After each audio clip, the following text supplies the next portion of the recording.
ایپیکیورس اس بات کی وکالت کرتا ہے کہ دنیا میں سب سے زیادہ نیک راہ عمل درد و الم سے پاک، پرسکون اور پرمسرت زندگی کا حصول ہے۔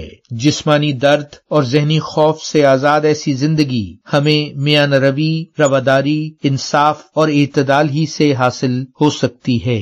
اس کے بالکل برعکس عیش و عشرت کے دلدادہ لوگوں نے اس کے فلسفے کو توڑ مروڑ کر اپنے طرز زندگی کی حمایت میں پیش کیا۔ مثلا یہ کہ کھاؤ پیو عیش کرو، دنیا محض 4 دن کی ہے، لذتوں کا حصول ہی مقصد زندگی ہے۔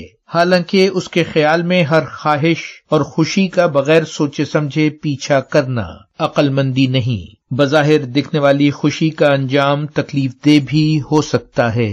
مثال کے طور پر شراب اور چاکلیٹ اور مرغن غذاؤں کے زیادہ استعمال کا انجام صحت کی خرابی ہوگا۔